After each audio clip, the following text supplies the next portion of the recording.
Hello, my friends, and welcome to another wonderful session of the Evernight Saga. We're at session 8. Can you believe it at this stage? We're 2+ months into this story, and we have so much more of it to show for you because we're really only scratching the surfaces of what is at our disposal.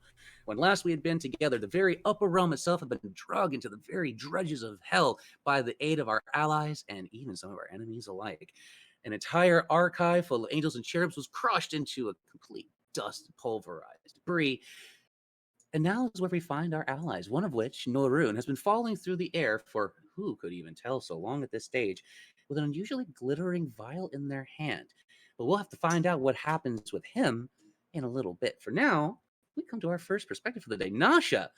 Now, Nasha, you had been helping Draven all along and doing some fun things in the background to aid in today's chaos and mayhem. So, I can't help but ask, where do we find your mind today? As usual, you have your 3 components, movement, combat, and roleplay, all of which are applicable when on the table. So, where do we find you today? I believe if I remember correctly, I had teleported myself back down to my home realm. Yes, you had gone down to the Underrealm as it was pulling heaven into it. It's like you were awaiting its fall. She's just gonna pop her wings out and fly and sit, I guess, atop Dravenstone and just watch from below, watching everything fall down. Would you roll an investigation for me to see what it is you actually see? Sure. Difficulty's an 18 from the DM. Good start today. Probably still going to lose, but a good start. You never know. I have a feeling about these things. Here it comes. I matched 18. I called it. It's almost like I know how these things tend to work. Numbers. How fun. On matching the DM, your eyes take in the splendor before you as you see what is the golden rays of heaven itself begin to become devoured and corrupted by the rays of darkness and the presence of the underrealm. You see Elnora's very appearance shifting from heavenly and ethereal to demonic and fallen. You see Dendar growing and shrinking in size as power continues to fluctuate as the 2 realms fight each other for a space of dominance in the same space. And in the middle of it all, literally perched within the air with his cane, glass literally in his claws, is one Draven, watching sadistically and cackling off in the distance as various lines of energy and electricity pour from his staff and continue to affect the realm around you. Oh, God. So, yeah, jeez. Don't die. We've only just gone to hell. Oh, doesn't it feel good seeing the pretty little pussy angels fall? Oh, so well deserved. I love that. Oh, that's so good. In this moment, you have a couple of different options on the table. You're sitting on the back of Draven's throne, right? So you have a pretty good view of some of the chaos that's unfolding. It's up to you if you choose to intervene or if you're just going to sit there and enjoy the show. Oh, she is going to kick back and enjoy it. She caused this. She's ready to watch it fall. As you're kicked back and relaxed on the throne, you see that there's a little poof of black powder like smoke, and from it appears a very fruity drink that seems to have some type of a hellish soul swirling around inside it. You can see the face every now and then poking out against the glass. She just screams, "Oh, Draven, you spoiled me." And she just starts sipping it. Beautiful. After taking a sip, you have an additional 20 HP temporarily added, okay? All right, I'll add 28 temp HP. Whatever. I also just realized I should probably change her picture. I haven't done that yet. Whoopsie. That might be up to you. You'll have to let the others see what has befallen the fate of Oh, no, I already sent the picture. I just haven't changed her picture on her sheet yet. Duly noted. But I sure can remind them what she looks like. Give me just a moment. It has been some time since I've seen what's happened, so maybe. Oh, yeah. And for our wonderful listeners, we will do our best to try and give you a visual when the time comes. In the meantime, enjoy what's about to happen. So, you're just sitting back on the throne. Is there no other action you wish to take, Nasha? Not at this moment, and there y'all go. Beautiful. Then I have the honor of passing it over to Niram. So, you had been standing amongst the destruction, the waves of energy pouring off from the dimensional door where Dendar had come through. You had Mycella in your arms, keeping them safe from chaos itself, and yet you are awash in its very presence. Where do we find your actions and mine drawn? Can you repeat that, please? Yes, you had been standing awash the chaos, waves of energy and little winds of destruction blowing through your cape. You've been keeping Mycella safe next to you, literally keeping her like a strong bastion against the destruction, right? You had called out to her, telling her to embrace the chaos when last we had met. And this is where you literally are, in the eye of the storm of destruction. But where do we find you drawn? I am staring up at Dendar, mesmerized by my god, and I am yelling her name out loud. So you're screaming Dendar, hoping that your divine can hear you? I'm hoping yeah, basically. Roll for me a d10 and do better than the challenge of 1. It starts! A 1 on a d10, so please throw me anything higher. A 10. Oh my goodness.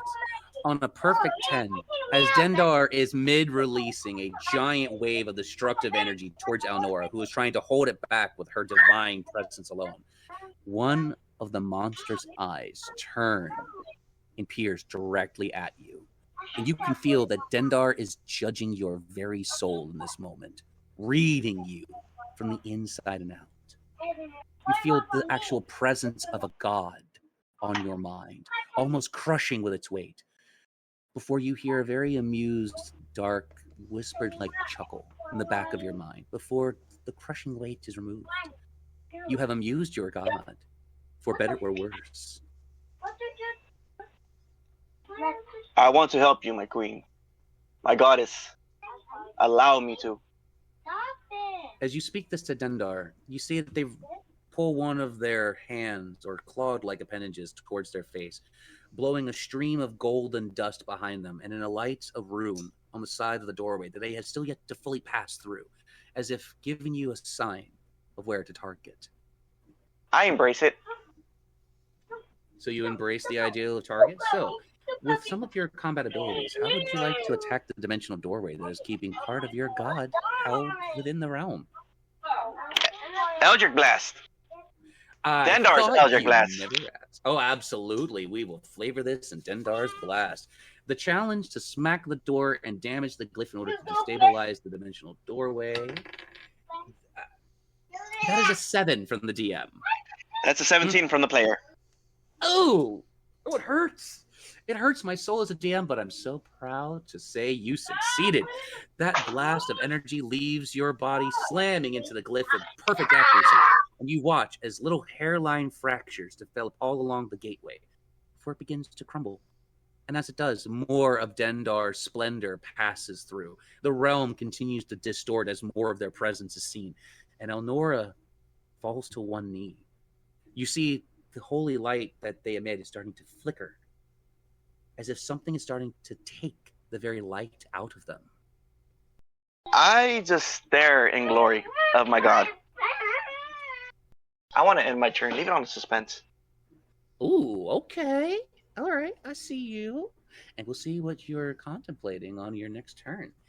Norun, the man who's been falling for, who could even count how many hours now, or even minutes. But you have been in free fall, heading towards the calamity that is Dendar and Elnora. And you have a very interesting little vial in your palm. So, do tell, what is it you choose to do? This is your moment. How do you seize the glory? As Norun is falling with the vial in hand, he mumbles something not audible to even himself, but he knows who he is talking to will be able to. And he crushes the vial in his hand and flings the liquid outward. As the liquid starts to fly into the air, you see it sparkle and glimmer in various intensities of light before they begin to circle one another, making a band of light that splits in two, and from it, a large entity is seen. Would you take the time to describe this entity, Norun? An entity... Well, before I explain,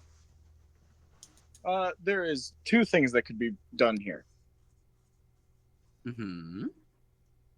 Would you like the one that I sent to you, or the one that is connected to me even more? Let's go with the one that is even deeper tied to Norun. I'm interested to hear what you have brought to the table. I will mute while you tell it. The thing that emerges, who knows how tall it can truly be as it is exiting. Horns upon its head, its flesh seeming like it's made out of stone as cracks along it seem to have magma inside. In its hand is a hammer about the size of a building. As it exits, so do flames. Flames of who knows what magnitude. Who knows even what type of flames. All type of flame.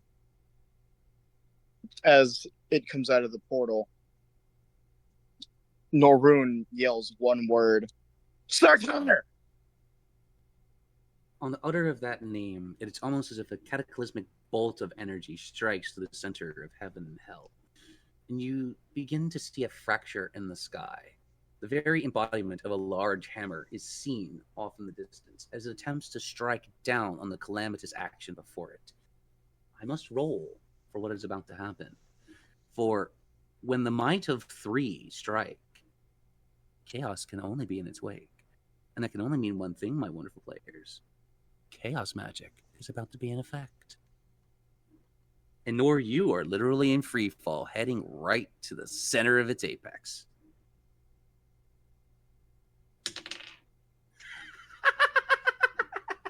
No. Am I gonna die today? Let's find out, gang. You're not gonna die, but you might be familiar with what I just rolled. You might be very familiar with what I just rolled. Nor,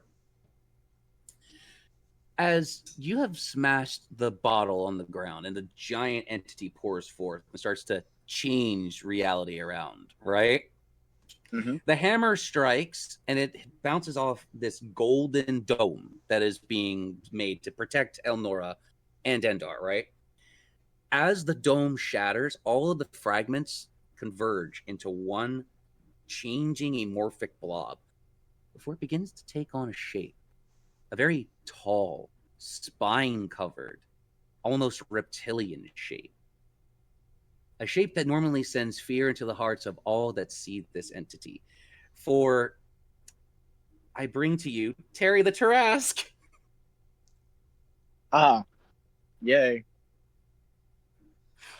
You see a Tarask form with frog eyes and literal webbing in between its fingers, for it has not finished transforming from its previous state to the frog. But Terry the Tarask now stands between Dendar and Elnora and the Divine of Flame. It is a giant kaiju battle. I now have to roll initiative for this thing. Oh. Oh no. What is your armor class, Nora? Let me check. Probably not enough. I need to know. Well, I can tell you right now, not enough. I still have to know the number. 12. Not enough at all. No. The Tarask rolled a nat 20. Yeah, not enough, as I said.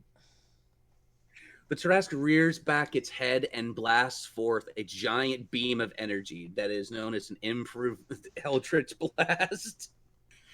Oh, man. You were still in free fall heading towards things, right? Yeah. But I need you to also consider what I summoned is also my patron. Oh, I'm aware. I'm aware it's your patron, but your patron is literally laughing at your misfortune for summoning a Tarask. So they are now watching as you were once going down. Now you're going back up. That's 9 points of bludgeoning damage. Floating? What the fuck? I cut it in half. It was 18, but because your divine is here, you have a slight aura that is protecting you from some force. You were almost at the ground, man. You were like about to touch the ground, and then the beam hit. You were just going back up against your will. No, we're just crossing our arms like, God fucking damn it.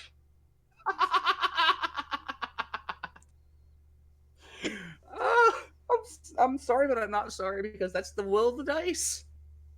You know what? You do. Yeah. I believe in chaos. What do you got for me? Fun little thing I can do.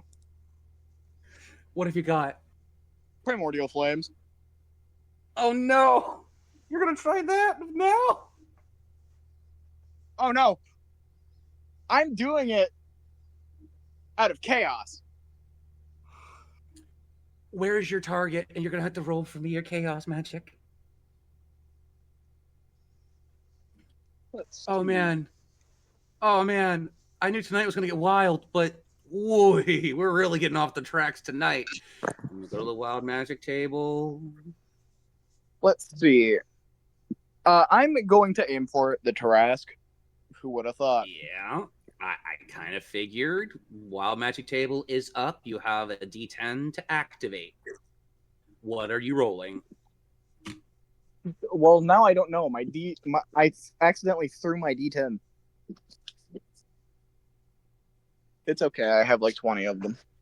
Oh, for the love of goodness. I rolled a 7. Mist of Reyna. Caster releases an enchanted fog, forcing all entities within to make a wisdom saving throw. On a 14 or lower, all entities within the fog become confused and attack the nearest target, be it enemy or ally. The Tarask is going to make a wisdom save. Oh boy. Oh, thank gosh. That's a 17. Whew. It is not affected by the fogs currently. The Divine are currently not affected by the fogs, but there is a giant, continuously bellowing fog surrounding everything, obscuring sight, that at any moment could re-trigger another saving throw. So we have chaos, destruction, and now fog. I think we have all the elements in one location, ladies and gentlemen. You think so? Don't tempt me. Don't tempt me. I still have a plot point, sir. Like I said, don't tempt me. Is there anything else you want to do on your turn, Nor? I am done floating. I am summoning Tensor's floating disc, and I'm holding on to that bitch. So, like, you're in midair, you're, like, about to go back down. You're like, I'm not doing this again. Floating disc. I love that. I love that. Oh, beautiful. That would, I suppose, pass us over to Mirth. Mirth, you are on the docket.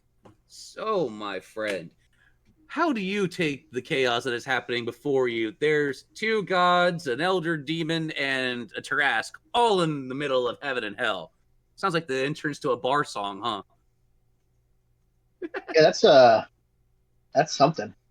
It certainly is.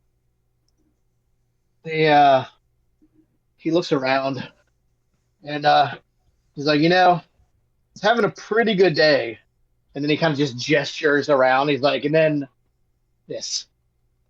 So because Mirth is Mirth, he's going to pull out Punchline and he is going to go whammy on the Tarask. What? Oh, God. The punchline is about to hit hard. Does it sink? The armor class is a 22. That is going to be a 15 on the dice. That is a 23, my friend. I got one up. No, it hurts. I like that very much. I can tell. You love it. We love that for you. We love that for you, Mirth. Go ahead and roll your damage. Please, roll that beautiful damage. You earned it. Oh, goodness, you earned it. All right. Let's see what we got here. I'll see if I had anything else that I could dump into it, but nope, I don't. Let's start. Oh, crap, that's garbage. That's a 9 points of damage. And, 9 points of damage is felt by the Tarask. You knock off one of its spikes. And then he's a swing again with his second attack. Oh, of course, please do. You kind of notice this is not the usual kind of Tarrasque. It's a lot smaller than the average one you've seen before. At your knowledge and the fact that you heard it, this would be a juvenile Tarrasque at best. That I'm fighting a baby Tarrasque. That makes Mark really good about himself. This would be a 24 to hit. Oh, absolutely. And because you hit 24, then, we're going to give you a crit on that one. Oh, yeah. Let's see. 3, 6, 12, 5, 17 points of damage. Oh, it's going to eat that And 17 then- points of damage. I'm sure he is. And then what I'm going to do, because I'm a fighter, I'm going to use my action surge. Okay. And I'm going to attack again. However, this time I am going to inflict wounds on this thing. Oh, goodness. That's going to be 17 plus 23 again. Oh, yeah, you're going to That hit. is 3d10 necrotic damage. Ooh, this is about to hurt. That's real good. Somewhere in the 9, universe, you hear a mother Tarrasque like, 16. "You're hurting my baby." That's 24 points of necrotic damage. Oh, it hurts. You can see parts of the spine are starting to wither, parts of the skin are starting to sink in. This thing releases a bellow of pain and agony, the likes of which you've never heard a noise before, like comparative.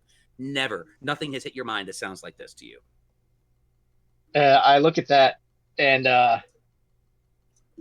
I gingerly tap it on its hide and I say, "Don't worry, it only hurts until you're dead." And then I kind of take a defensive stance, and that'll be my turn. I think. What is your armor class by chance?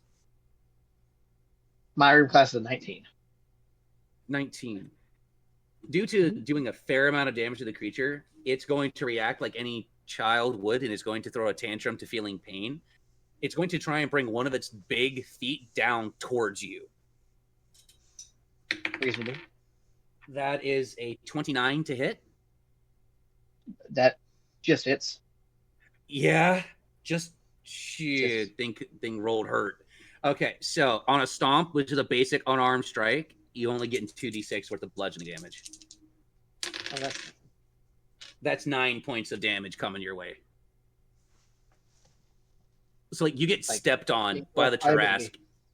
You're like literally stuck partially underneath the foot for a second. We just see half of Murph's upper half, the punchline in your hand just kind of sticking. As the foot comes back up, you like stick a little bit before it pops off. Yeah, that's fair. Oh, I love that. Take it. Oh, beautiful. Yeah, thank you. Ichiro, you were up next on the docket. When last you had been with us, you unfortunately dragged a small, innocent child down to the hellscape you are now in, and that is enough to instantly cause sobriety. You are no longer messed up from the neck up. So I can't help but ask, with this newfound clarity of mind, where does your mind come to first? What are you looking at? What are you trying to understand the nature of? Because there's a lot going on. I think first things first, where did we leave him exactly? Well, where you were last with us, you had been in the Evernight trying to save a child from a burning wreckage, right? You pulled them free, only for the realm to not agree with you, and you dragged them down to hell as heaven was falling. You literally had enough time. You remember they turned into a little imp who started insulting you? Yeah, then they went into my shadow. Yes, A bunch of and that other is where they stuff reside. happened, and then I grouped up with a bunch of the group. Except I don't Yes. remember who, and I don't remember where. You were near Niram and Mycella as they were taking refuge behind some rubble from all the destruction caused by Dendar and Elnora. So you are not far from those two right now. Oh, goody. I'm also near the giant thing trying to destroy everything. Even better. Why, yes, you are. Funny how that works. And what doesn't help at all is that I'm just some normal guy. Like, what the hell is magic? I Oh, think you're all getting I a have crash to my name course. is a gun and a baseball bat. You're getting a crash course in magic right now as you're looking at an elder being, what's supposed to be a god, what has been mythologically told of as a god, and what you've only heard of in your nightmares as a creature known as a Tarask, are all kind of staring down each other and throwing attacks around. Yeah, I think the most reasonable thing to do at this point would be to take cover. I'm not going out there. I'm gonna get squished. All right, so you take the disengage action, which will allow you a 15-foot movement. I'd say you get behind cover. You still have some other actions you can take on your turn. So I'm curious what it is you'd like to do besides cover that ass. When in doubt, CYA. Oh, that's going to be a great statement for this campaign. When in doubt, CYA. Memorized. I mean, it's the thing I live by at work. Shit. Let's see. Is there like any clear indication of why I'm there? What the hell I'm supposed to be doing? Because I've been failing upwards since I got here. More or less, your bad luck has attached you to a crew of individuals that continue to travel from realm to realm in search of various means. And right now, the means at the moment are trying to survive as heaven and hell are colliding. You had been brought in literally by your worst fortunes turning, almost as if fate is directing you to be a part of what's happening. First I lose my job, then I get lost into the forest, then I wind up here.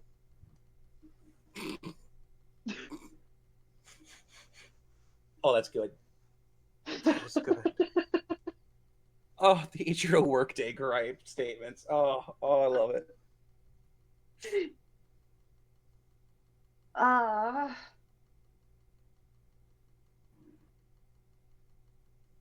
You know what? May as well get my bearings at the very least, try to figure out where exactly I am, and if there's anybody nearby I can try to, like, get to safety. Reasonable. So investigation roll, I take it? Looks like. All right. DM rolled a 2. Oh no, it was a 2. I didn't want a 2, but unfortunately I have to stick with what I got. So please throw anything beyond a 2 and you're going to see some things. Well, I have to head to you. Oh, how punny of you. Well, it's not much better, but it's still better. I'll take it, I guess. That's a 7, and then with my bonus of +2, that makes it a 9. On a 9, you see that there's 4 humongously, astronomically large entities before you. You see that Dendar, an elder entity themselves, known as a god, is pulling themselves through the remains of a dimensional doorway, while Elnora, one of the guardians of heaven themselves, is losing almost. You see that their light is starting to recede as they push more and more power into the fight. You see there's a large stone-like entity with magma flowing through his veins. He's literally still holding his hammer aloft, preparing for his next major strike. As when the hammer fell, a Tarask was born from the shards. You are near Mycella and Niram, as you have taken shelter behind a couple of broken remains of one of the dimensional doorways. It's kind of like large alabaster shards that are jagged and broken, right? I'm assuming they're made of thick stone? They're made out of some type of material that you've never seen with your eyes before, but you know it is something of the heavenly realm, as it seems to be emitting an almost like angelic chorus like energy. Like when you try to touch it, you can feel the holiness attached to it. I don't know why, but I feel like I'm getting judged by my cover.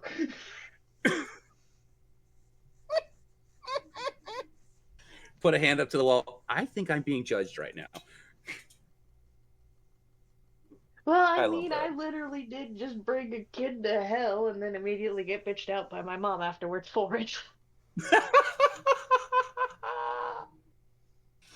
Oh man, speaking of said child that you drug down with you, you see their eyes occasionally peek out from your shadow, watching with sadistic glee as all of this is happening to you, by the way. Why won't you just leave? I'm going nowhere. I get to watch you suffer for the rest of your days. But, like, do you really have to? I mean, Oh, I'm absolutely. capable enough of doing that myself. It doesn't matter if you're capable or not. I'm on the job, and right now, you're my favorite case. Man. Your bad fortune tastes like candy, and I'm addicted. Good for you, I guess. Very good for me, but very bad for you. God, God, you suck. Just wait till later. Please don't say that like you're expecting something to actually happen. Roll for me a d10. Do better than a 9. I don't know if that's going to happen, but please try. Okay, I don't know which one that is, so I'm just gonna use the digital ones. All right, you got it. I rolled a 4. A shadowy hand reaches up literally from part of your shadow. No. As the hand reaches up, it snakes all the way up to eye level and it tweaks your nose before disappearing back into your shadow entirely. Yeah, you little shit.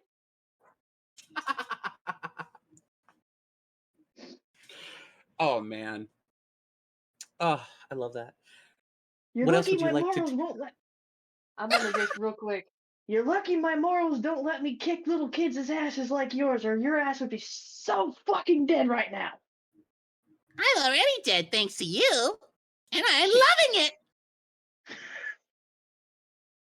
Don't remind me. I'll remind you every day. Yeah. You're my new best friend. No, stop that. No, bad. I'm gonna like shove him back into the shadow. No, stop. Bad. Go away. Shame on you. No. You just see each other shoving a shadowy body down into your shadow. Like, no. No, bad. Shame on you. Stop that. We do not use that language in this house. I love that. I absolutely love that. Oh man. So you took the action to get behind cover. You still have another action you can take if you want to. My God, this has been comedy gold. Oh, Is it bad? I've been laughing so hard I'm crying over here. oh, you're not the only one. Oh, I missed this campaign. I'm so glad we're back at it. um, did I happen to see any people nearby Yes. besides the demon child Oh, I would say that I so. could potentially help? Not only is Mycella and Niram very close to you, like you can literally see that Niram still is enjoying the winds of chaos blowing through his cloak. Mycella's just kind of looking around with an almost interest, a darker interest than normal per se. You see a glint in their eye. They are nearest you, and not far from you, sitting upon a very opulent throne with a drink in their hand and humming to themselves in almost a hellish cackle. You can see Wanasha not too far off in the distance. So you have a couple of targets if you wish to roleplay. Okay, all three of them look like they're enjoying this way too damn much. I was looking for civilians who might need help. In this instance, there are no civilians. There's only combatants. Yeah, I think the smart thing to do would be to just stay in my little hidey hole for now and just try to take in what's going on and try to figure out how exactly I could try to help somehow, some way, even though it's fucking impossible. I love it. I'll give you a temporary +1 to your AC as you are hunkering down and trying to plan. Works for me. And that brings us to one of your nearest allies, Mycella. Hello, Mycella. When last we've been together, you started to embrace the idea of following chaos, as Niram had suggested to you, before all that is what is going on broke loose. And one can only wonder, for an entity such as you, from where you've come from, what is running through the mind of Mycella right now? A lot of things, honestly. Like, this isn't the path normally that someone of Mycella's standing would follow. So it's a little foreign, and she kind of likes it. I like that. You can almost see the little curling of the lips as the destruction goes off. I like that. So what does Mycella choose to do? There's so much going on. The entities are fighting. Niram is not far from you, offering support against the gales of winds of destruction and chaos. But you have so many options on the table.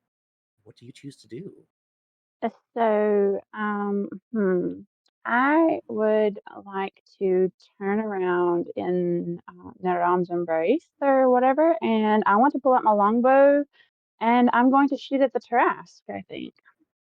Oh, that's perfect. Literally, you see Niram standing behind you, having the arms clasped for support as you have the longbow. Like you can almost see the whispers of dark encouragement starting to play across your mind as you line and sight up your bow. Please roll higher than a 22 to hit it. That's a 24. Ooh, I'm going to let you crit. So go ahead, hit it with that best shot. Are any of my allies within 5 feet of it? Currently, no. None of your allies are within 5 feet, as Mirth was underneath its literal foot, but is no longer underfoot. So Okay. I can't help but wonder why 5 foot, though. Area of effect from your arrow? This is going to be interesting. So the first arrow is going to be 18 damage, and I get another attack since I am an umbral attacker or umbral attacker due to my Gloomstalker subclass. I love it. The first arrow goes whizzing through the air with an almost sonic hiss, and you see it impact into the side of the Tarrasque, getting right between a pair of spines and sticking in the flesh. And I'm going to try to shoot with my next arrow.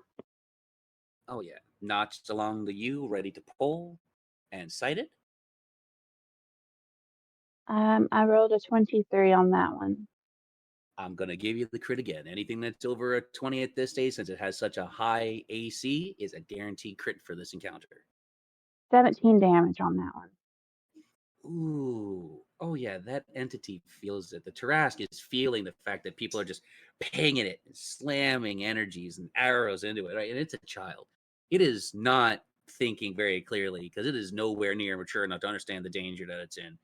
It's going to stomp its foot downward and release a wave of destruction known as shockwave. I'm going to need you to do me a dexterity save on a 15 or higher. Think you can do that? I can certainly try. This is a targeted shockwave known as Tremor. This creature is not big enough or strong enough yet to do a full shockwave as it is a juvenile, but it can do a targeted tremor at one target at a time. That is 22. Oh, beautiful. You have no problem literally riding the waves still, like keeping your bow perfectly notched. As the tremors wash over you, they do nothing. On a success, no damage is taken. And I want to end on that note. Beautiful. Then we will pass over to an individual that has yet to show themselves. Why don't you explain what it is you're walking into? So, over all the loud sounds, everything that's going on, you can just see this, what kind of looks like an elven girl with some green hair just walking from one of the buildings that hadn't been collapsed and just kind of looking around like, what the hell's going on here? Oh, well, that's a lot of fighting. Okay. I'm gonna guess, what is that thing? That thing's big. And I'm gonna start looking at the Trask and everyone attacking. I'm just gonna, like, try to see if any of them are able to see me and kind of, like, wave for them to get someone's attention. All right, so based on your closeness, the singular person that is the closest to you would be Nasha, because when you came out of that like little doorway, it was not far from Draven's throne area. Off in the distance, you can see there's 3 different people hunkered behind some rubble of heaven's alabaster-like stone quality materials, right? Like you can see they're hiding behind it, obviously. You see that there's a gentleman that is not far at the feet of some of these other larger entities, with another man not far from brushing some dust and debris off of his armaments. So the closest would be Nasha. The farthest from you would be Norun and Mirth. And in the middle would be Mycella and Niram and Ichiro. I'm gonna just kind of look at them, and I'm gonna look over at Nasha and try to wave like, hey, what's going on? Which one's the enemy? I'll put 4 minutes on the clock and let you and Nasha start it off. Have some fun, you two. Oh, well, I wouldn't rightly know other than that big scaly thing that popped out of nowhere. Otherwise, it's just fun watching everything fall. I'm the cause of it anyway. You the cop? Okay. Well, oh, I see what you mean now. Okay. But why are we attacking the big thing? I mean, it looks kind of cute. It's even got frog eyes. That thing can destroy an entire, I would suppose, plane in the matter of a day, sweetie. Really? Oh, yeah, those things are tough as nails and even harder to kill. Oh, I wish I could have it as a pet. That would be so cool. Ah, wait. If that's enemy, though, that means I can't have it as a pet, can I? No. If you're gonna want to have it as a pet, you gotta raise from an egg. And that thing's a full-grown one right there. Alright, well, I wanted to, but alright. I mean, it's already hurt. Might as well take it out of its misery, right? Sure enough. Alright. And then, you just see them pull their hand up and just start pointing it at the, Trask. It's just like, hey, little buddy. Well, not so little buddy. Time for you to go to bed. And I'm gonna cast an Eldritch Blast at it. So anyway, Nyok started blasting. All right. So in order to hit it with that Eldritch Blast, you need to do better than the 22 of its current armor class. Okay. That is not gonna hit. I got a 12. So you build up all the energy. Time for you to go not... Oh, shit. As it just pulls slightly to the left. As you see the blast just go off into the distance and impact on a singular cloud, making it glow an unusual color and cadence with your magic. The sinking feeling of, uh-oh. Nyok's just gonna look at the hand like, well, I'm usually a better shot. Okay. And then they're just gonna start walking towards the other people that look to be in trouble to try and talk to them later on and just be like, I don't know what's going on, but people.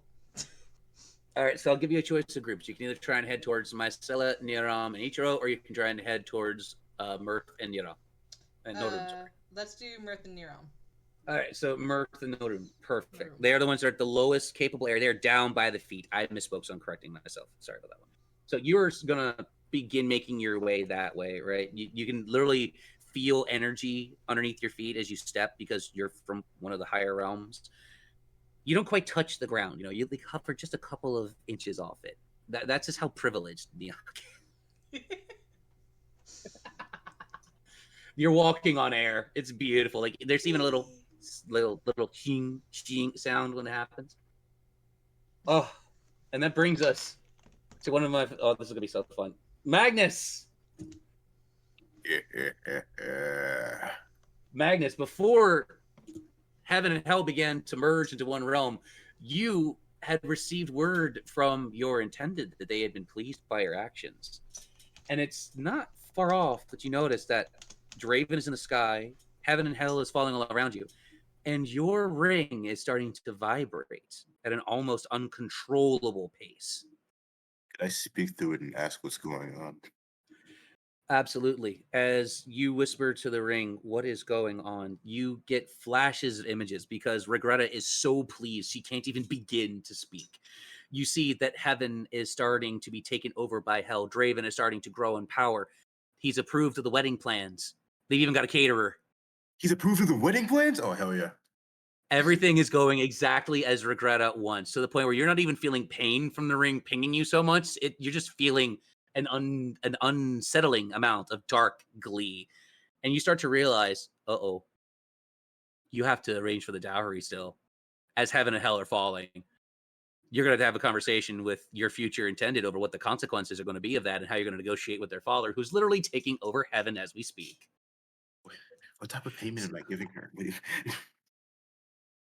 You'll have to find out. The question is, though, where do we find your mind at the moment, and where do we find your eyes? Are you going to try and help your allies as heaven is falling? Or are you going to try and aid in the chaos and allow for heaven to be overtaken? You have so many chances on the table. Where will you stride? Before I continue, I would love to ask you a really quick question. Of course. I would be glad to answer. Is this at the table or away from the table? At the table. Absolutely. How many Hit me with people? it. How many people are currently fighting for heaven, and who are they? Currently fighting for heaven, I think the only people technically would be Neok and Elnora. Everybody else is doing it for their own general purposes, as far as I can tell. I'm just hoping not to go against the general populace and like have them throw hands at me, you know. I mean, technically, an entire building full of cherubs and angels was crushed, so reinforcements don't exactly look like they're on the way anytime soon. Well, that part is not my problem. I love that. Oh, but what is your problem? So many things are on the table. Where are you pulling from? I gotta know. Come on. I'd like to say hey to my dad, my newy dad. How are you choosing to speak to Draven in this moment? He is standing on an invisible platform in the sky, channeling energy to drag heaven to hell, and you want to talk to him at a pivotal moment? I'm not going to say no. I mean, I'm not going to be the one to say no, but I got to know how this is going to play out. So. Would it possibly slow the process if he did? Because if it does, then I probably won't want to talk to him. Oh, him talking wouldn't impact anything, especially Oh if you yeah, I want to say telepathically. hi. Yeah, I want to say hi. In your mind's eye, you just hear the cackle. Look at all these putts. Look at them all. I'm going to have them all in my pocket. Every last one of them's going to be paying my dowry for the rest of their days. Wait a minute. Is that you, Junior? Yes, father. Well, about to be father. How are you doing Yeah, today? yeah, formalities. What am I? Look, you're the one who's taking over Regretta. I ain't got to regret nothing no more. This is the best day of my damn life. So, what can I do for you? Oh, I just wanted to greet you. Oh, aren't you such a pimp? Don't worry. When I'm dragging the rest of your friends down to hell, I'll make sure you get to be there. Yeah, Oh, wait, we're already here. Anyway, there was something else I wish to speak of, but you seemed to be at a pivotal moment at the time, so I don't think you would want to talk about something like that. Don't worry about it. Don't worry about it. Today is the best day ever. But I would be checking your quarters with Regretta later if I were you. Since you're taking her off of my hands, I'm doing you a small favor. You'll understand when you get there. Oh, a surprise. Only the best kind. It involves my daughter, so you better be nice. I plan to in either way. Then you're already golden, my boy. Already golden. As he says this to you, he taps his staff once in the sky, and you feel a golden band appear around your wrist. And on it is the emblem of the Darkquill family. It seems you've made it through the second stage of marriage. You're already right now what is known as the heirs of courtship. At this point, the dowry will be discussed, and the ceremony will be planned even further. Heck yeah. We'll have to see what that looks like when the time comes. As your love life is developing, as your family life and love life are developing, as you're talking about your wonderful to-be and talking to your father-in-law, what is your dexterity? Oh God, you're gonna get me killed, aren't you? You're already in hell. What worse could happen? Can I add my bonus? Of course you can. I need the total. 20. Okay. So Draven is having so much fun. He's not exactly being careful with where some of his energies are leaking. You notice the ground begins to split beneath you. I just got a nat 20. Yo, there's no way. I shit you not. I shit and every bit of you not. Oh my God. Oh I'm about to my get fried, God. bro. I'm about to get fried. No. It's as you go flying through the air as a slab of the, holy stone is uplifted underneath you. You were only in free fall for a couple of moments before an outline of a bluish purple starts to flow around you. You were caught in a psychic web. with their hand outstretched, you see a furiously raging Regretta, as she has now had to catch you in midair and starts to pull you towards her. But due to your unusual luck, your uniform snags on a certain flying disc held Norrune in the sky. And you are now being both pulled towards a Regretta Darkquill. Wait, what snagged on my uniform? So one of the bits of cloth that's attached to you is caught on the flying disc and is now dragging you and Norrune towards Regretta.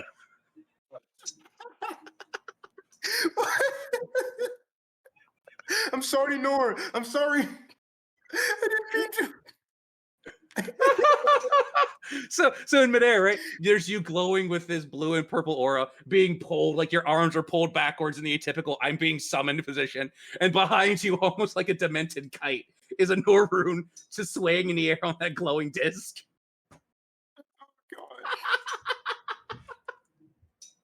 Oh, why'd you make me do this?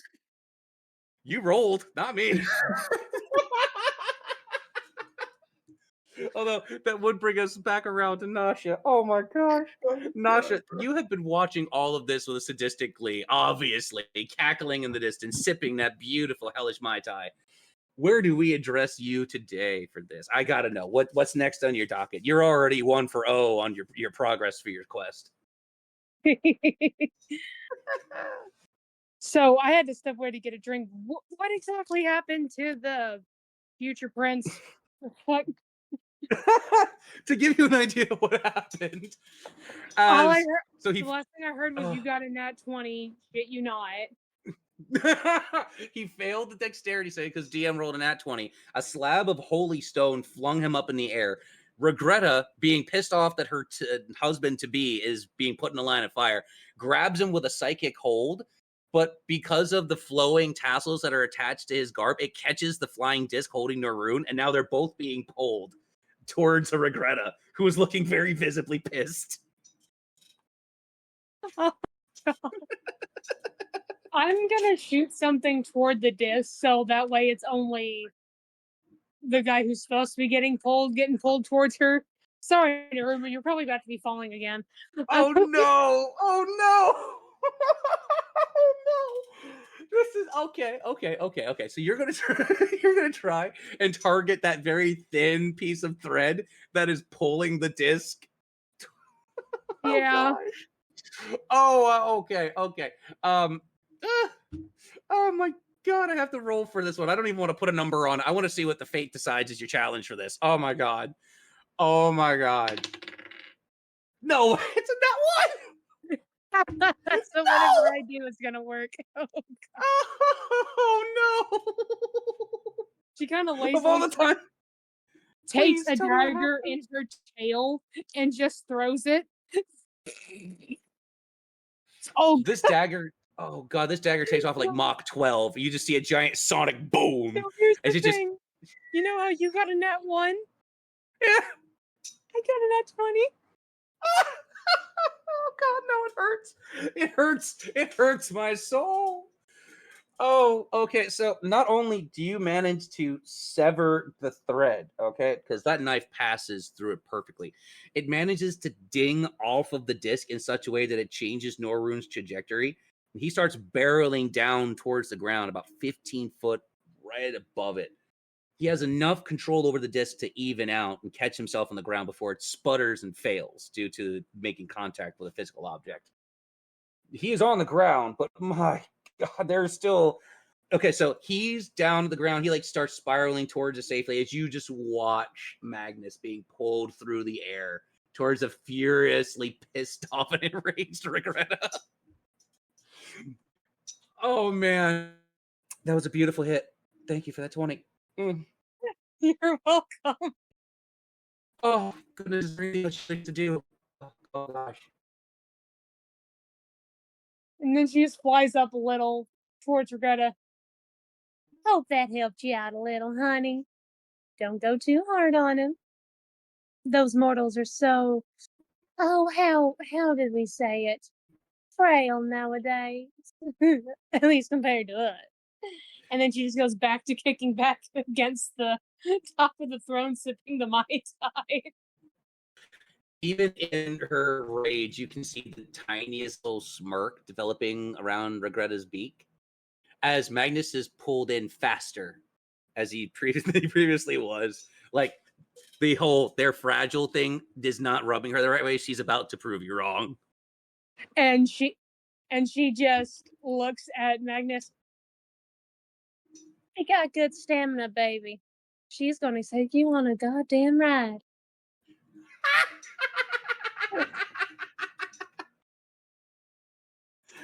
Oh, I love that. Oh, I love that. Oh, I love that. Oh, is there anything else you want to do? Nope, she's just gonna be sipping that drink, enjoying the time of her fucking life. I think tonight is a try to kill the DM night. Oh my god. I think this is unalive the DM night. Jeez.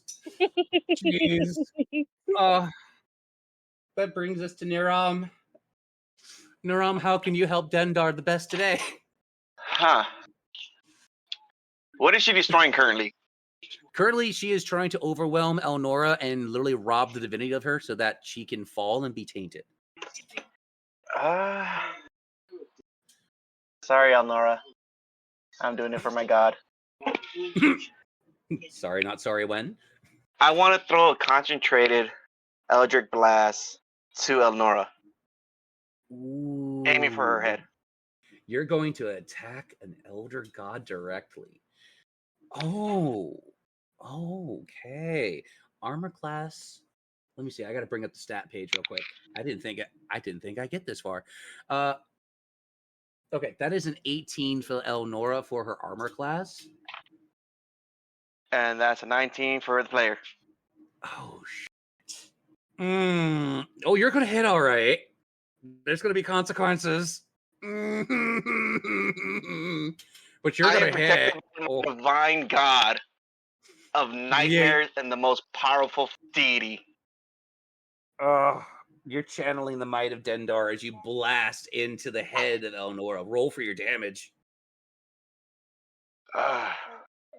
Okay, give me one moment. No worries. Oh man, this is wild. It is 3d4s, I believe it is.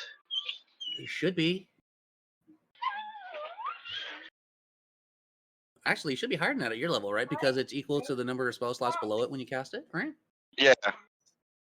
So yeah, it should be more than that. You should be up to like 4 or 5 d4. Okay. We'll say it's 4d4 for now until we can recheck your character sheet. 4, 4, 3, and 4. 15 points of damage on that Eldritch Blast. Ooh. So you see the cornucopia of beams swirling around each other with malicious intent. You can literally feel the destruction and depravity from them as they pass by. They slam into the literal face of Elnora, who was not anticipating this. They have never faced a direct blast of such a nature, right? So as their face is impacted, you see blackened lines begin to form from their temple all the way back down their hair, leaving it permanently streaked black. As if I want to cast Hex. Elnora. I had a feeling this was coming. Of course, you can blast Hex. I am casting Strength. Hex on her Strength. Oh, you're gonna Hex Elnora's Strength stat.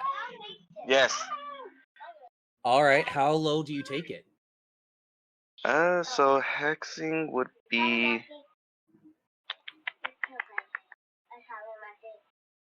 So it's a 1-6. You're cursing a god. You're literally hexing a god. Think about that for a minute. Oh my gosh. And it's a 6. The 24 strength is reduced to a 17. Sorry, it's reduced to an 18. My bad. It's reduced down to an 18. Jesus. Anything else you want to add to your 3-bean salad? Because I think you have a full order. Jeez. What can I do? How is she looking so far? Elnora is not looking great. The effects of Dendar have definitely played on, and you can see where you struck, you have left tendrils of corruption starting to form within Elnora's physical form. Hence the black lines you have now formed into their temples and along their hair. I can't cast fear. No, I think I can. Entity has to do a save in order to avoid fear, right? Yes. Then yeah, as long as it cantrip speed, you could probably pull that one off unless you have a spell slot that you could exchange for it, which I think you still do. You know what? I'm gonna cast fear. All right, what is the challenge that Eleonora needs to pass in order to not succumb to fear while also being attacked by an elder god? If you could pass a nat 20, it'd be perfectly good. Shit. Okay, hold on. Yeah. I just matched you. Ah! Oh my god, no! I don't know how. Oh my god, I threw that. Not. I was expecting a 1. It bounced off my speaker and said, "Here's your 20." I'm like, oh my god. So I match you. The fear does not quite sink in, but the damage certainly has. And you notice the sclera of the left eye of Elnora is starting to bleed black. I yell at her. My God is more powerful than you'll ever be. And I take off my mask, revealing my face. Ooh, do you want to explain to the others what that reveal looks like? Yes. I am a Please. tiefling drow.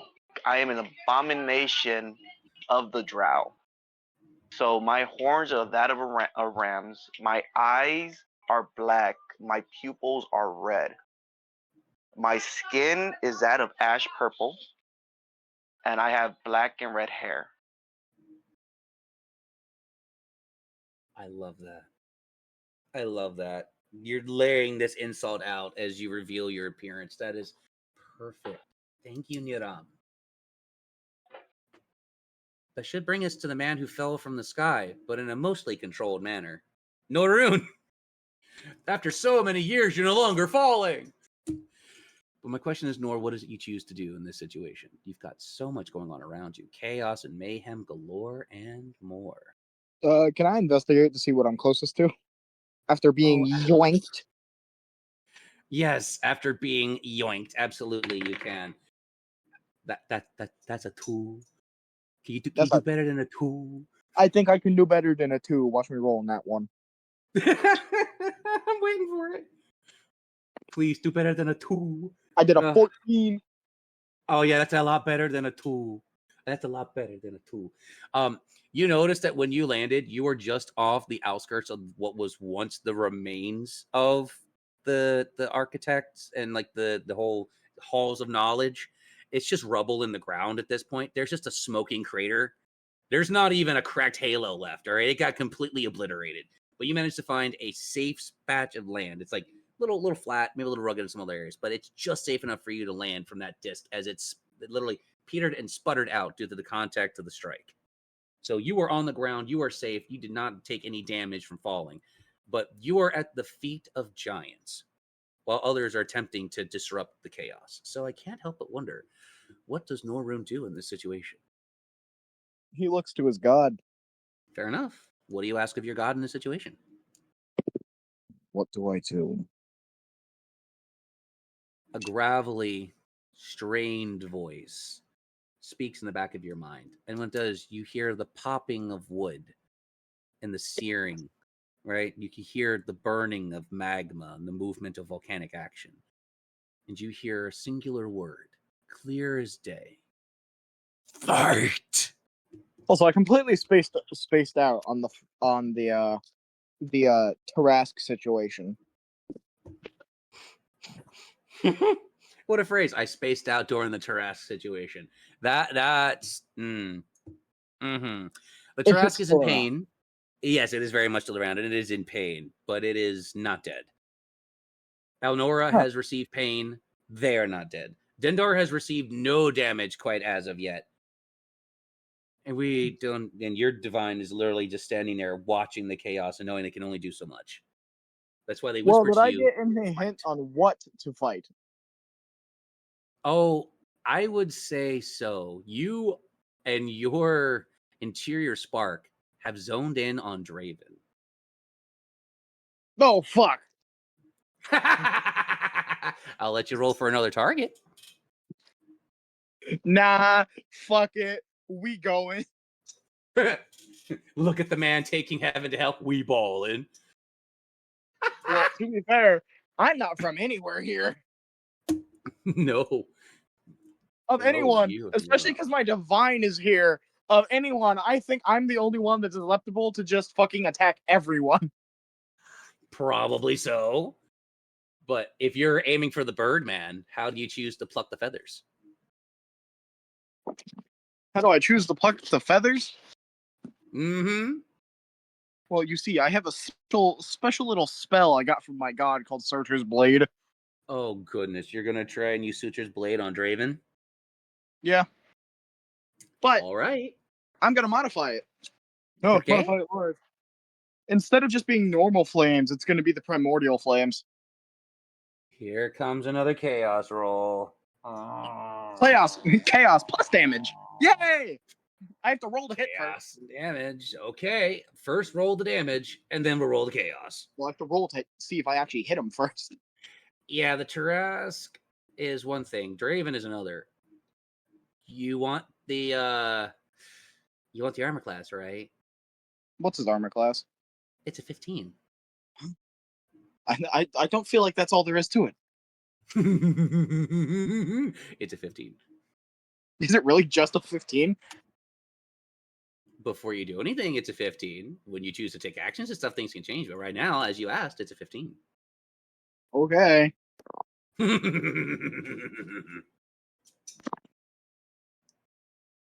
One of your syndrome strikes again. You hit me with a 16, didn't you? Yeah. Yep. It's going to make me hurt, isn't it? Oh, yeah, I have to roll for damage, don't I? Yep. Yes, you have to roll for your damage. Draven's going to feel this one. I don't know how much of it he's going to feel, but he's going to feel it. He's going to feel something. He's going to feel something, and then you're rolling chaos magic, and it's about to get a whole nother ball game. Because I believe in chaos. I need to go look what the fuck my thing is. Yeah. Where's the believe in- DM? With the DM? I believe in chaos as I look through all of my notes furiously. How much chaos am I about to cause? Look. Okay, so it's 4d8 plus 5. Yes. So hit me with that 4d8 plus 5 for the initial damage, and then we'll have you roll the chaos magic to see what happens after. That's 11. Plus 5 is 16. 16 points of damage come to Draven? Yeah. As you throw... So how does this look as you're using it? This is the blade of Sutur you're using? Yeah. Correctly? Okay, so are you throwing the blade at him? Or are you trying to charge, attack him? In what way is this happening? So I'm aware, so I tell you correctly.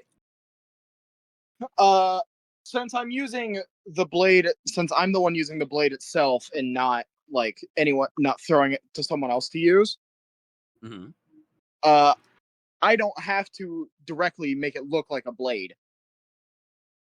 No, I'm aware. I just need to know from what direction what it looks like so Draven can take his reaction. Yeah, I'm gonna rush that dude, I guess. I don't know, man. All right, if you're rushing with the blade charge, you're going to do a downward slash. He's going to eat the damage. He's not even going to stop taking the damage. Tasty. As you strike with the blade of Sutur, and it goes into Raven, the man himself Into kind of Raven? starts to cackle. Yeah, I said Draven, but my tongue stuck, so sorry. But as your blade goes into Draven, his body starts to break up into little motes of static as the blade passes Static. through him entirely. The damage is felt, but Raven used something. You ever hear something called mist form? No.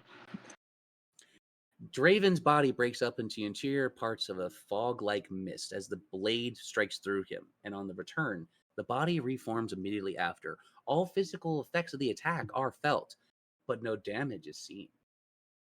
And yes, you do indeed see this happen, Nasha, for clarification. I mean, You it's see not like the I form really of- get a point. It's not like I really had a choice in this. My god said, attack that bitch. You see the body reform, the little motes of piece by piece, right? You see him take a second to straighten his suit, adjust his tie, maybe even polish the cap off of his staff before he looks at you. So, you're the one who wants to see your feet, huh? Oh, you're the fire guy, right? The one who, big, old, and molten complains about. Yeah, I know you.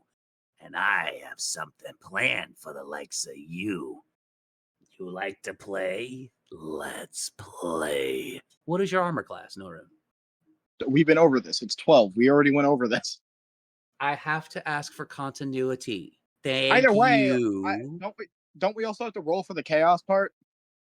Oh, I'm aware. The chaos is about to happen before he strikes. So, again, just making sure Okay. so I have all of the things on the table.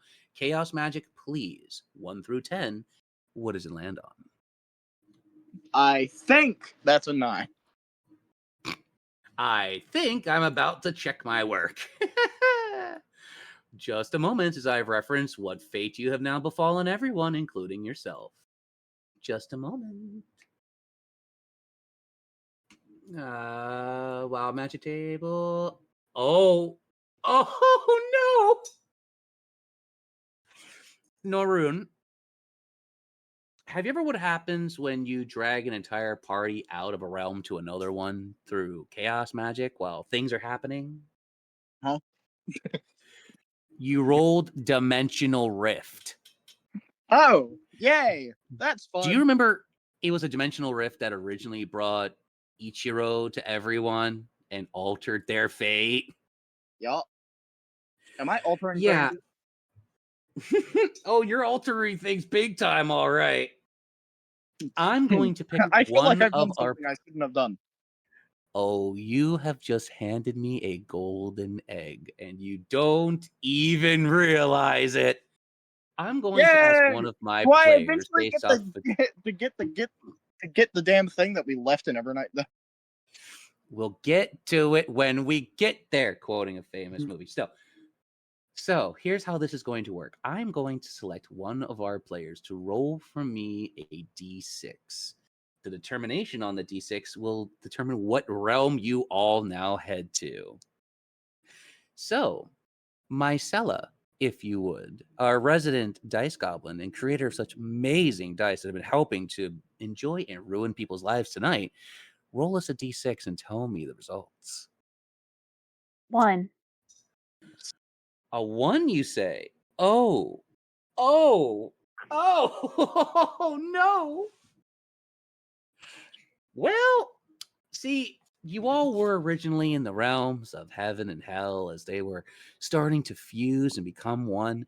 Alnora is starting to weaken. You can see that heaven is on its last legs, but I'm afraid you don't get to see the actions that happen next, as every last one of you is washed in a gray-colored energy.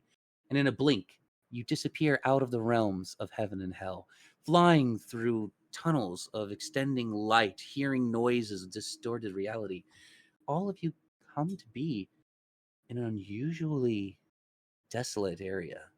Everything seems to be a rustic red.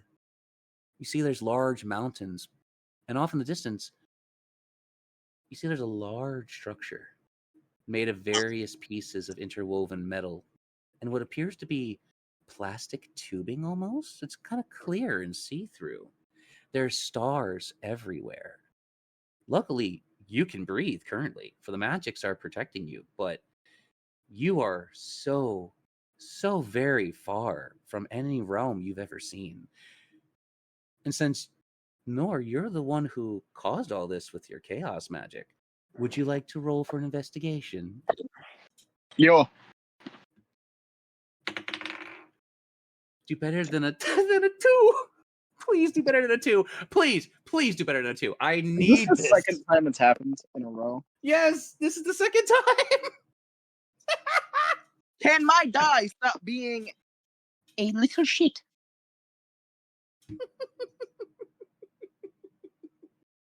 Oh, there goes my die. I don't think so. Let's see. Got a 17. You got a 17. On a 17, you see that this massive complex has various spaceships flying in and out of an active spaceport. There's people walking everywhere inside. You can smell ozone and hear animals. You see a large sign on the outside. SAHARAH. And it says Universal Complex Prototype right underneath in bold, glittering letters.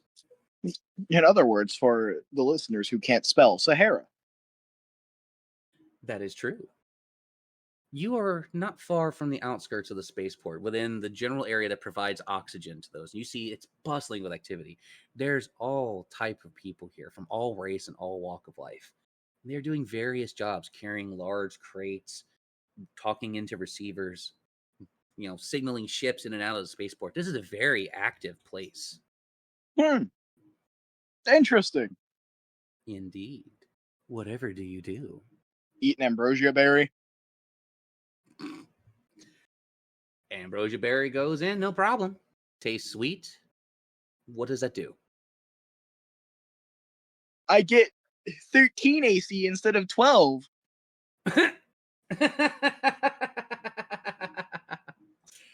I love that. Oh man. And as we pass, we come to Mirth. Mirth, where once you were dusting yourself off from being crushed underneath the foot of a Tarrasque, now you find yourself in a very eerily opened expanse with technology spread all around you, some of the likes of which you've never seen before. I can't help but wonder, what do you do? Mirth looks around. He says, well, this is just perfect. Goat man in space. Somebody cue the cantina. He looks around. And are there any like buildings within a walking distance? See anything labeled bar? You don't necessarily see anything labeled bar, but you can see that there's a main complex that you can want head steak? to. You can see that there is a main complex that you could walk to, and there Okay. might even be some things. Okay, now Mirth will start kind of sauntering over to the main complex. Due to the way that gravity works in space, you are easily able to move further than normal. In fact, you feel that your muscles are so peaked as you try to move, you go further than normal. You double your movement. So on a singular, kind of push forward, it doesn't take you very long. You are on the outskirts of a main complex building with a large metal door in front of you. Do you choose to interact? Yeah, do I see a handle or anything like that? You see that there's a palm scanner of sorts. Looks like the imprint where your hand would be. All right. I'm going to just jam my hand in there, see what happens. As you slam your hand on the panel and it tries to read you, you hear, "Error. Identity not recognized. Summoning security immediately. Do not move. Your safety is our priority. Welcome to the centralized Sahara complex." Oh, fun. I pull out. I lean against the wall, like one hoof up, just really relaxed. As you are leaning against the wall, the pneumatic doors open and you see a gentleman walk out with a nice tall cane, almost at hip weight, wearing a pure white suit, white brocade tie, white vest, black little handkerchief on his neck. His hair is dark chestnut wavy.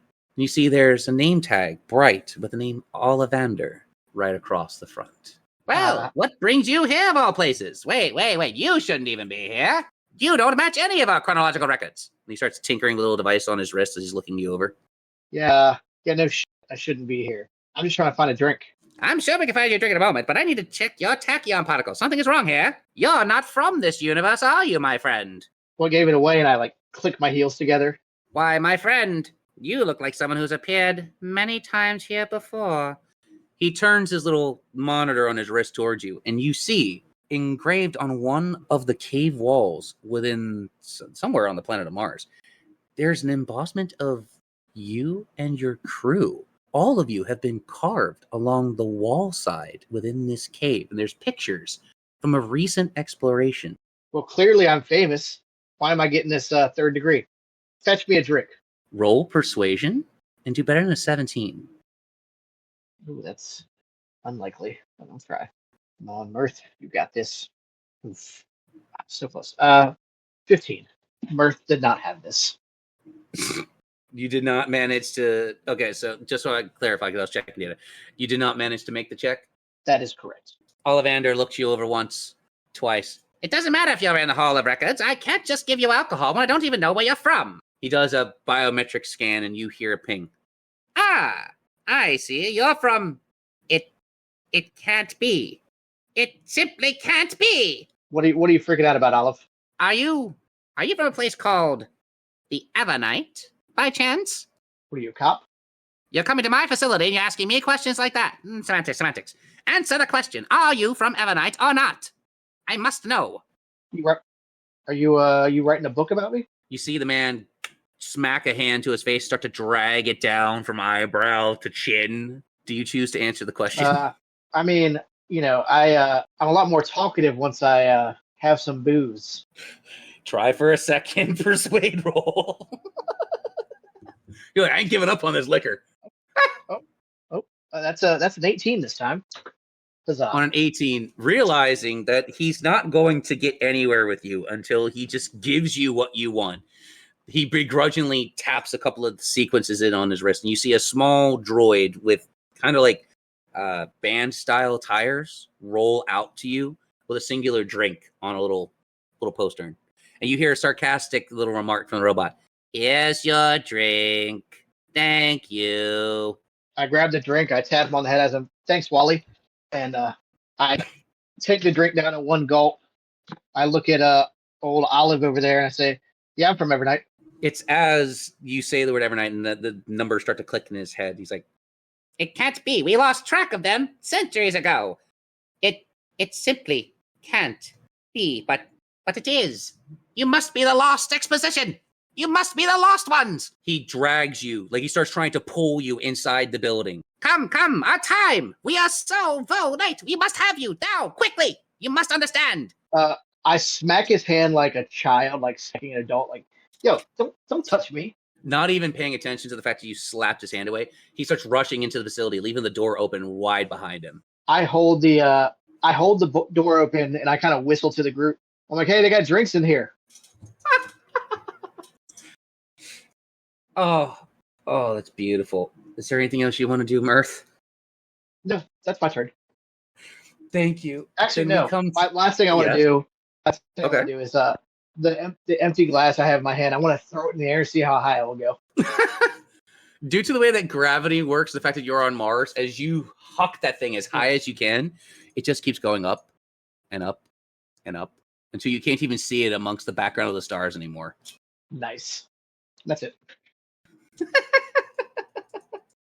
Then it would be Ichiro on deck. Ichiro, a couple of moments ago, you were trying to defend yourself against the wild energies of chaos and mayhem, only to find yourself in the unusual stillness of the vacuum of space upon a planetoid you've never experienced before, but have heard in myth and legend. You're being kind of shown through the doorway a bit as Mirth has kept it open. Do you choose to enter the facility before you? Okay, so let me get this straight. I was in heaven, being dragged to hell. Now I'm in space. What? Blame chaos magic. That's all the DM will say. Blame chaos magic. You know what? Screw it. Why not? I mean, not much else I got going on for me at this point. Would you roll for an investigation so you can see what it is you see as you enter the facility? I don't feel like fumbling around with my dice in the dark. You don't want to roll dice in the dark. I love that. Ow! Babe, why'd you turn the light on? Now you're not in the dark. You suck. And the back row said, let there be light. And the player said, ah, my eyes! No, and the vampire hissed. Oh, I love it. Oh, please roll for an investigation, and your challenge is a 9. Oh, 9. The eyeball says I rolled a 10 plus 2, that makes it a 12. On a 12, you notice that the facility seems to be in almost brand new condition. They're still finishing some construction in places. They're just, screwing some various bits and pieces down. Some of the electronics are starting to be linked up. You can see that people are vibrant and happy here. they're very healthy. Everything seems to be going very well at this facility right now. It seems to be almost the pinnacle of technological advancement. Society is making large strides, and you're getting a chance to see it live. At this point, I'm just trying to figure out how the hell I wound up here. As you are starting to connect the dots, you realize that you were caught in a wave of chaos magic caused by one Nor rune after they went and sent an attack towards Draven Darkwill. You saw that clearly before reality changed. You saw a man charge down a flying bird-like entity from the sky with a burning sword just to wind up in space. You know, the more you explain it, it still doesn't make any sense. Perfect for Ichiro, he'll never understand. Perfect for But where Ichiro does- who's never been around magic before. Exactly. But where does Ichiro choose to go now that you see the inside of the facility? You can see that the gentleman in the white suit has dashed off, and he left a door open. Do I let my curiosity take the better of me, or do I just stay around the main area? Decisions, and so many to make. The clock is ticking while we wait. And I don't have any quarters on me. Damn it. You know what? Screw it. Wait, no, I have a nickel here. Aha, that works. If I had a nickel for every time a character or a player needed a coin, I'd have a whole nickel. Ouch. Okay, Where are you yeah, going? Looks like we're following the guy. You follow the man into his office where you can see paperwork is haphazardly strewn across. He's typing away furiously at a data pad, muttering to himself. It's only a couple of minutes before you see a high-res image show up on his display.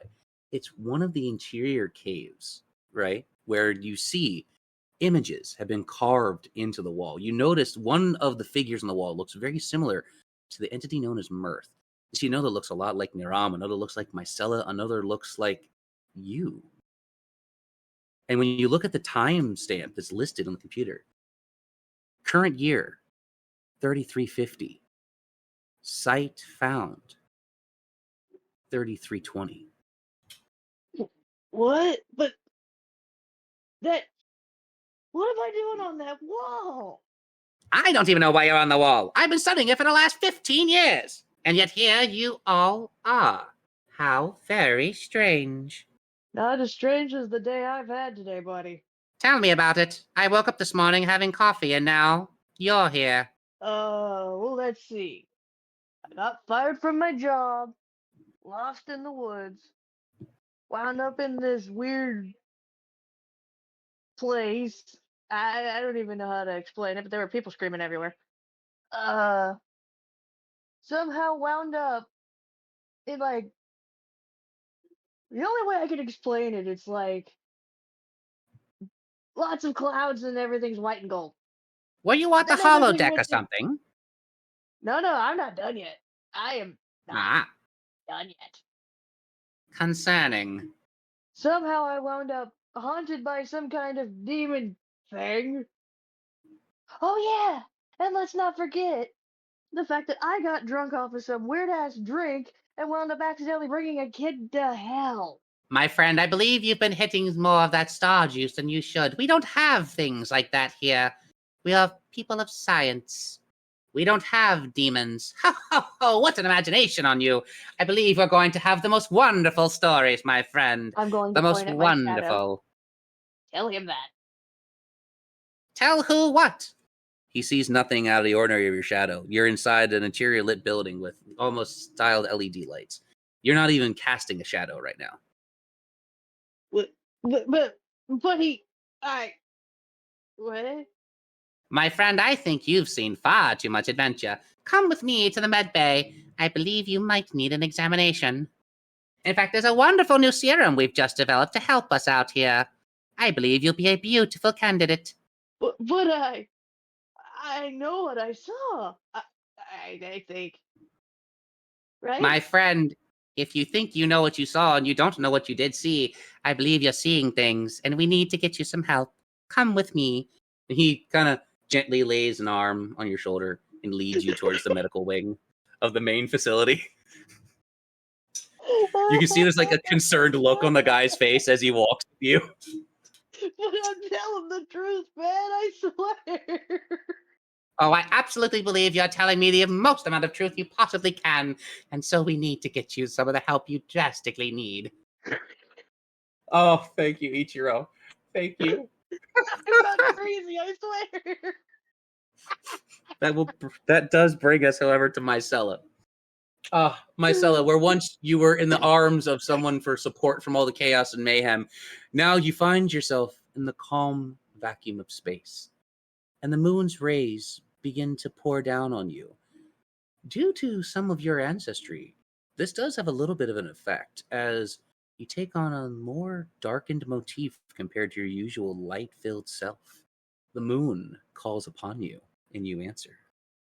So as the moon's beams wash over you and start to suffuse you with energy, it gives you knowledge of the planet. Would you roll for me a knowledge arcana real quick to see how much you learn? DM just had to roll a 1. I had to roll a 1. What did I you rolled a roll? 15. Oh my goodness. On a 15, secrets of the planet begin to flow into your mind, and you see images. You see what was once a very small ball of burning gas and magma slowly forms into this rustic red dust giant. You see the first of the ships come to the planet and begin to settle. And you see the seeds of chaos being sown as blackened lines start to spread from the planet. You see them in your mind's eye growing deep into the core, deep down into its roots, until a pair of red, glowing eyes look back at you. And they don't look with malicious intent, they just look curious, as if seeing something for the first time. You have a moment to connect to this entity within the planet before the connection fades out. You smell the iron within the atmosphere. You feel the rust within the planet itself. You feel connected to this planet. So I want to reach out with my seed hand and I want to kind of like press the ground and see what happens. Oh, please. As you go to touch the surface of Mars, I need to roll for life magic. Ooh. As your seed embossed palm crosses a segment of the ground, the rust begins to revert, and it goes from a darkened red to a rich brown like soil. Small flowers begin to form, and in the shape of their heads, they take on what look like small dragons, snapping and clasping at the air around you, feeding off of the moonlight. You have successfully transplanted the first life on Mars. This could have consequences many years later. But the gift of the mother seed has allowed you to spread life. And you can feel it is hungry as it starts rooting deeper into the planet to grow. Okay, I want to look around and see if anyone like is paying attention to what the hell I'm doing. Due to how close you were, the only person that would see this would be Niram. Everybody else is like moved a distance away from you. Even Ichiro has been pulled away from you and the others to possibly get some mental help. But right now, it is you and Niram. In fact, I think I'll just mute and let you two have a little fun with it. Enjoy. Yeah, that just happened. Where are we? Um, What is my god? calm down. Everything's gonna be fine. I think we're on some place called Mars. I saw into the planet and everything's gonna be fine. I just, one thing at a time. I made a plant. I put my mask back on. You're telling me to be fine. Do not panic. I witnessed my god in person. Few have seen their god. How am I supposed to not panic?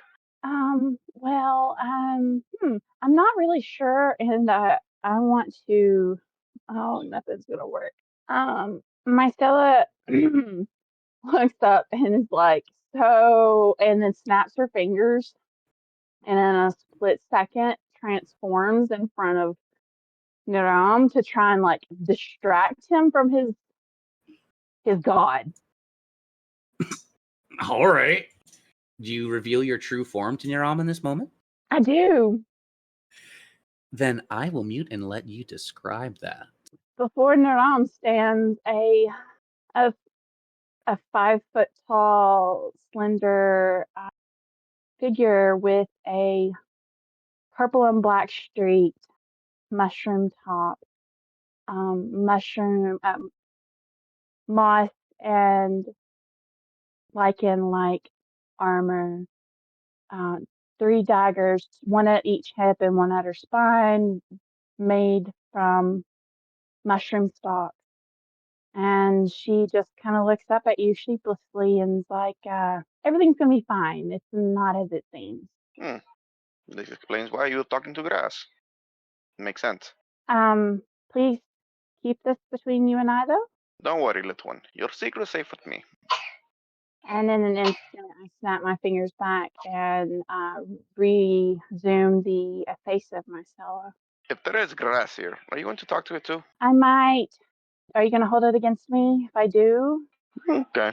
I'll make sure we look for the grass. And I point back down to I'm assuming they're called snapdragons. And I'm just like, ta-da. I just take a deep breath out of my mask. I'm mentally screaming. That's beautiful. Everything's gonna be too. okay. What were you saying, Marcella? Please finish us off, as you guys came right to the 4-minute line. I was just going to add that I think that's good. Beautiful. Please make sure you add a plot point for successfully planting the first life on Mars. That's going in our history books, folks. Oh my goodness. As you have managed to make the life on Mars, you show Niram your true self and support. Is there anything else you choose to do before you pass to our next player? I want to extend, because I haven't got these stinking things memorized.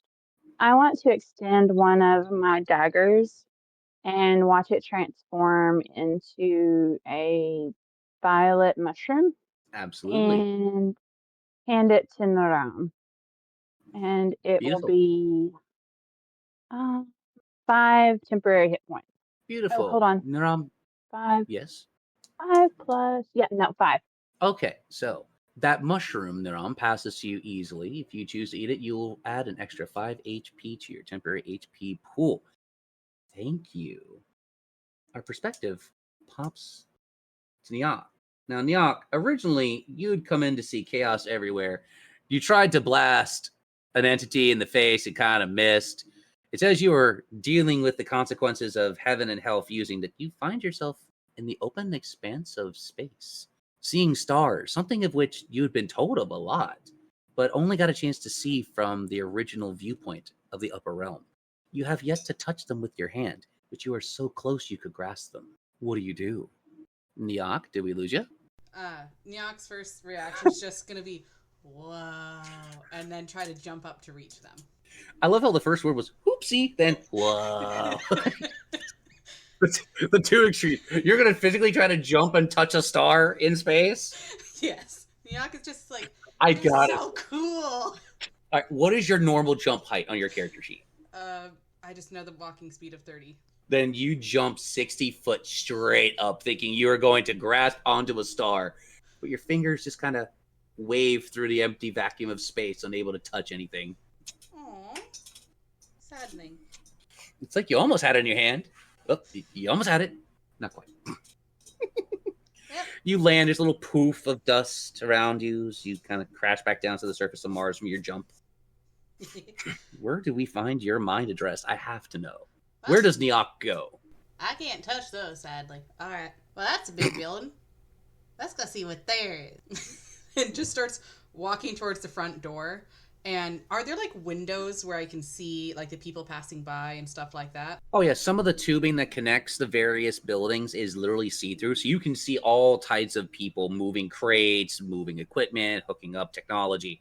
This is a very active compound. Nyak's first thought is just looking at them and just going, oh, I want to beat that one. Chooses a random like guy that they see passing by with some crates and stuff and just turns into them.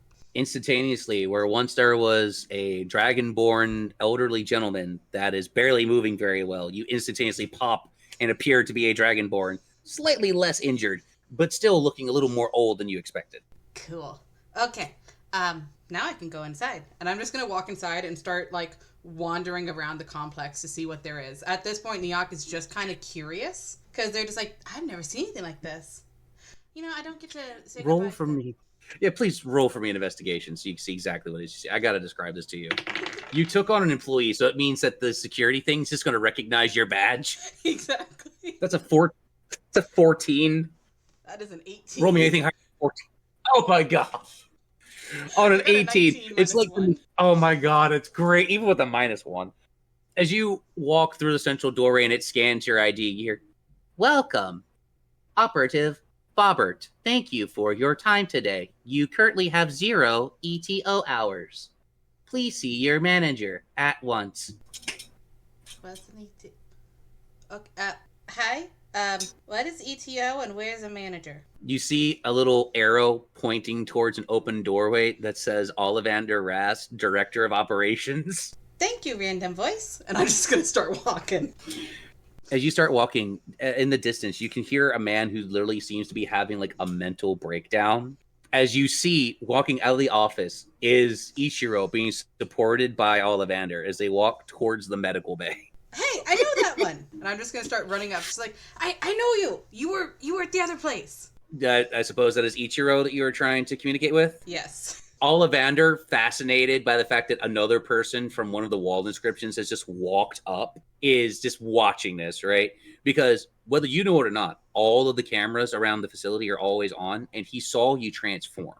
So he knows that there's a changeling, and there's a changeling listed along the walls in the Martian ruins.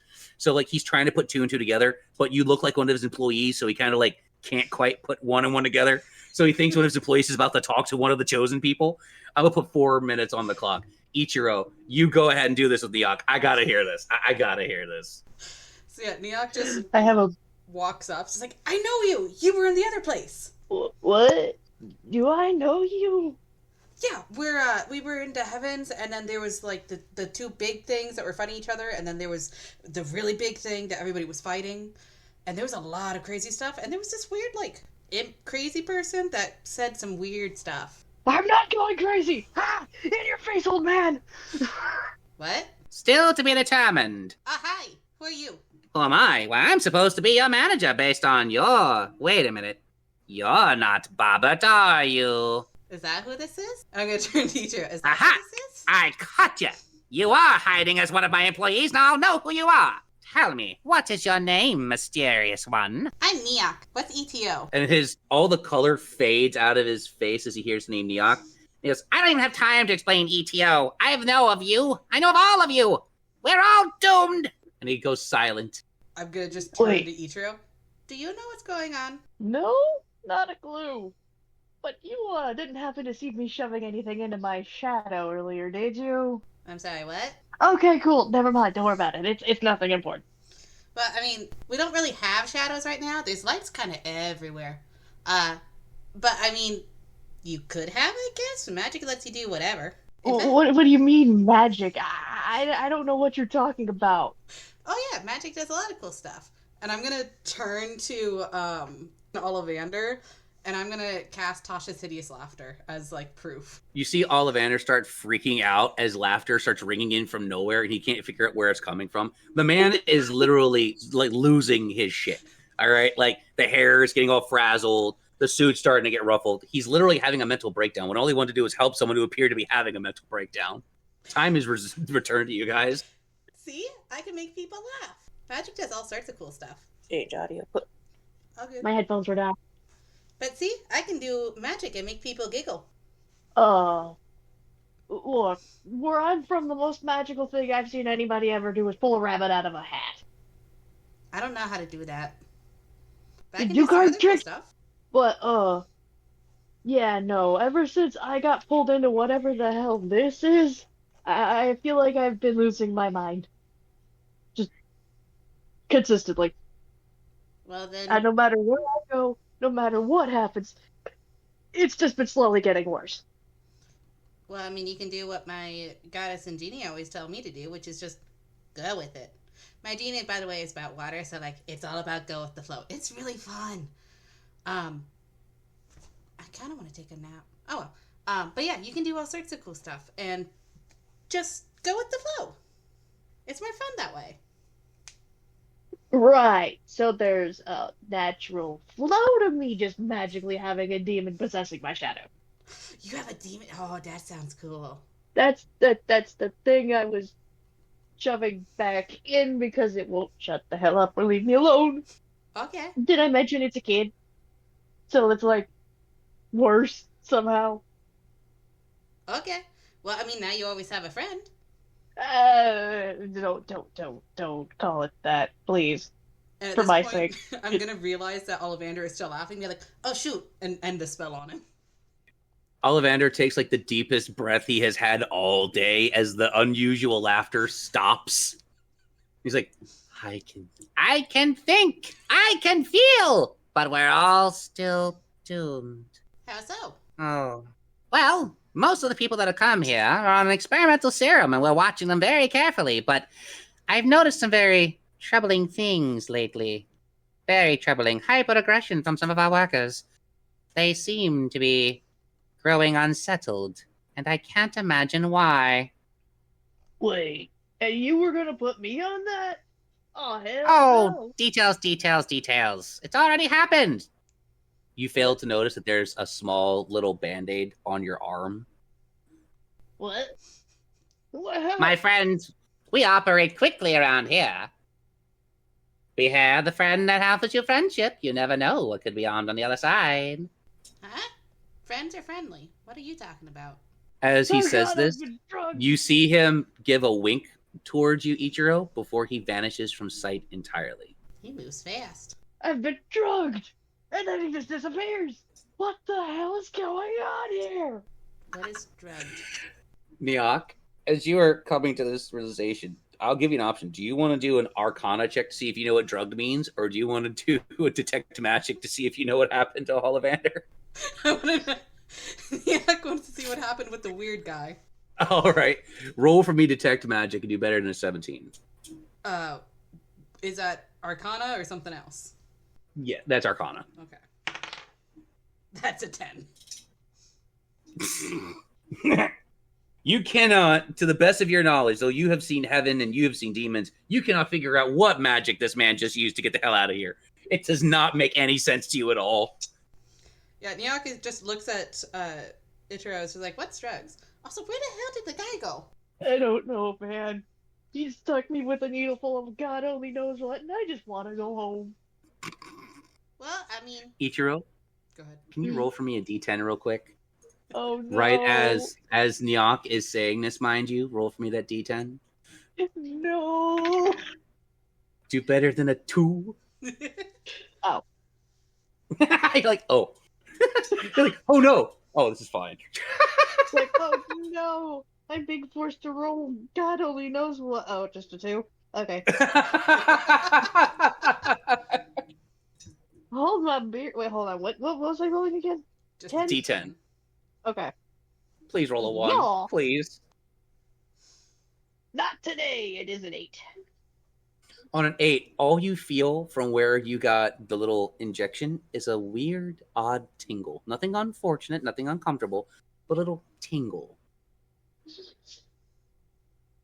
Oh, that's it. For now. I was For the last little bit of my slightly turn, expecting work. I'm just going to, seeing like the Band-Aid or something on Ichiro, I'm just going to put a small cure wounds on them and then just go, well, let's find your home together, and start wandering the complex again.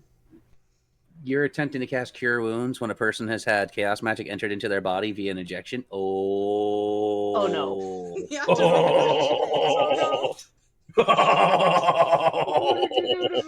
Niak doesn't know shit. You go ahead and roll for the cure, but then I got to roll the chaos magic that happens. I swear to God, if I get turned into a nut or something, so help me. You're gonna quack me up. You keep this up. But I'm not gonna do a damn thing. But I'm gonna laugh my ass off. Oh, okay. So how much do you heal them for first? It's a good natured 17. gesture. You just didn't. Oh man. Okay, they get some health back. No problem. I don't even know if they were hurt, but they ain't feeling crap now. All Neok I saw don't was think a little actually was hurt. band-aid. So, so like, Oh my goodness. one from the injection. What did you roll for the chaos magic? Is that rolling a d10 or what? Yeah, it's rolling a d10. That is a 6. Ooh. Yeah, that's the right one. Ooh. Hold on. Let me go to sit. I Divine really Whispers. Caster glows a soft light before an aura of pacification leaves them in a 15-foot cube. Enemies within the affected space lose initiative and become passive. You're not even in combat, and you're just like, I was going to make everybody chill. That is Neok's thing. Go with the flow. So now anybody who goes goes with the flow. I am high balls again, and this time I didn't even drink anything. No, like all the fear of being injected is just instantly gone. Like you don't even care that you had that happen to you. It just happened. So yeah, Neok full on just waves at them. So like, come on, let's go find home. Oh, that's perfect. As a matter of fact, Okay. as you were trying to find home, that brings us to Magnus. Now, Magnus, you had literally moments ago been reveling in the enjoyment from your soon-to-be wife, as glee and enjoyment are washed over you. Now, all you can feel is a distant rage as that psychic aura broke around you, and your missus is no longer able to find you. You can feel her rage through the ring. That isn't good at all. No, she can't find you right now. Okay, I want to match her rage. You want to try and match her rage? Match her rage, or like surpass it, maybe. Okay. If that is the case, I'm gonna have you do a straight roll off with the DM. D20 flat against me. You win, you get the surpass rage. If not, you're only as equally as raged as your wife. Alrighty. Ooh, you're gonna hate this. You go first. That's a 17. Oh my god.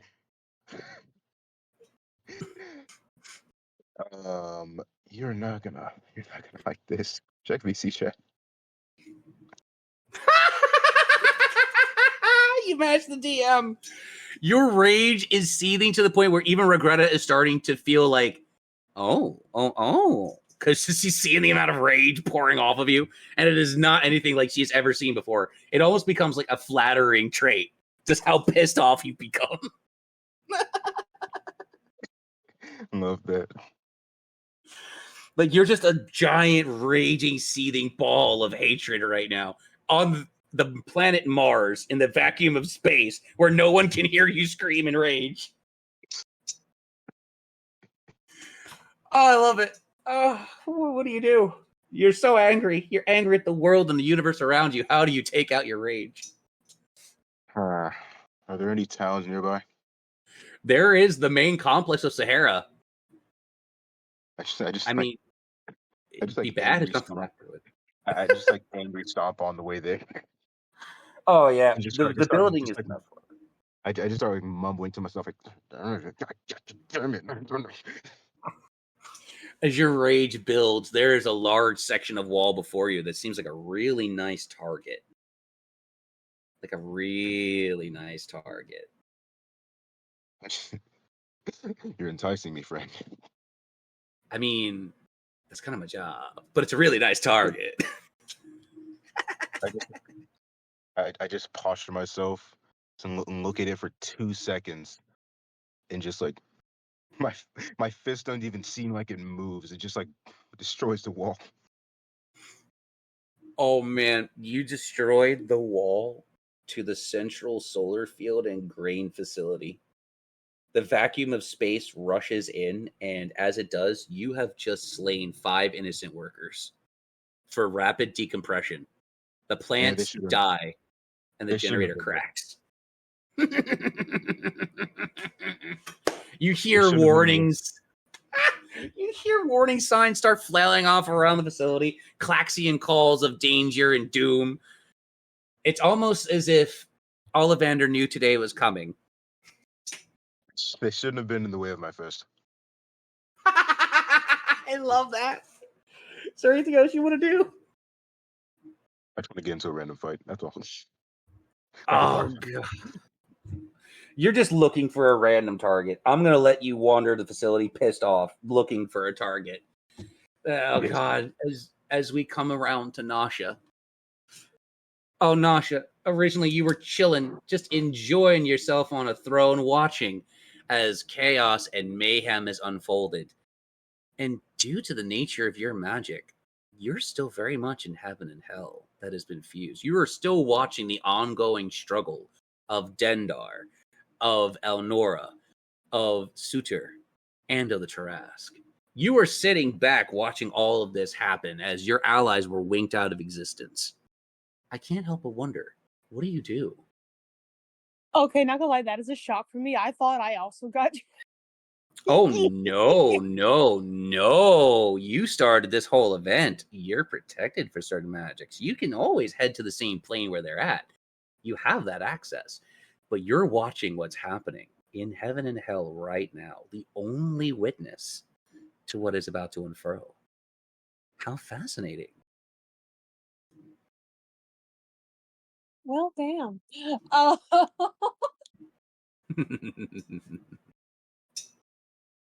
She's kind of just calls over at Raven. You doing all right? Don't know where the hell the others went, but hey, less people getting in our way and trying to attack you, right?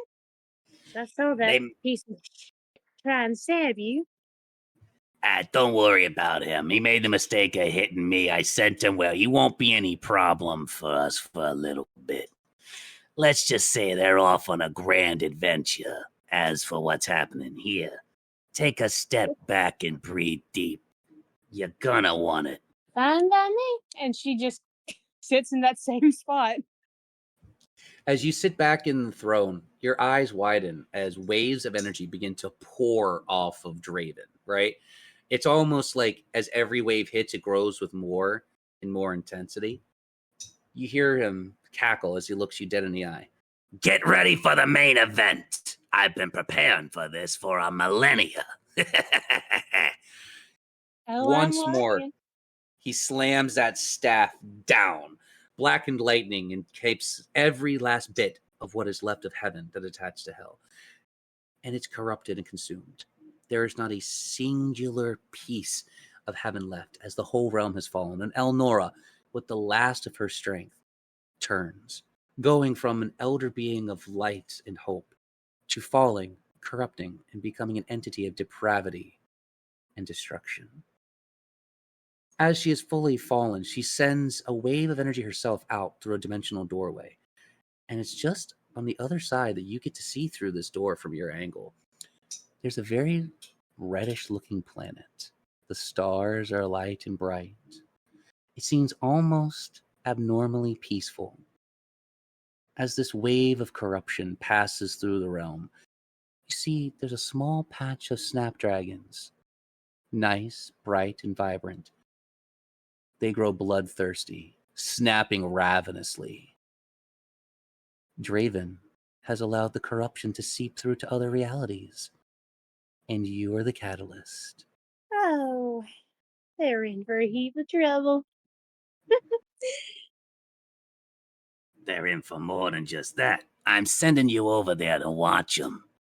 Don't let them get out of sight. And whatever you do, don't let Magnus get back too early. He'll ruin the surprise. Don't you worry. I'll keep him busy. After all, I got a wedding to plan. And what better wedding than one where we take it all in one fell swoop? Better prepare. We've got some work to do. Oh, don't I know it? And she's gonna head straight through. He snaps a couple of his talons, and a blackened portal appears before you. You're not heading directly to where the wave of evil passed. No. As you enter the portal and you appear upon the planetoid itself, you're within a very specific lab. You see a canister sitting on the shelf named Evo Booster 001 Prototype. They're about to release this injection to everyone. Everyone in the facility has just been given the pre-envalent serum, the one that lets this one work. You have an option before you. Do you leave it unattended, or do you choose to corrupt it? Oh yeah, yep. Hang on a second. Roll for me a d10 and do better than the challenge of a 3. Guys, let's see, there it is. That is a 9. On a 9, blackened tendrils of energy leave your palm, suffusing into the Evo serum, and you see inside the embossment of a face, wicked and sinister, staring back through the glass, chuckling darkly before it settles back down into a perfectly fine, normal serum once more. It's as you begin to chuckle to yourself, realizing what it is that you've done, that a certain cave not far from you opens, and the first imprint is carved. In your mind's eye, you see a small entity, a little demon-like child, snickering, as all has been carved. Everything has been set in motion as Draven has wished. And that is where we end our session this week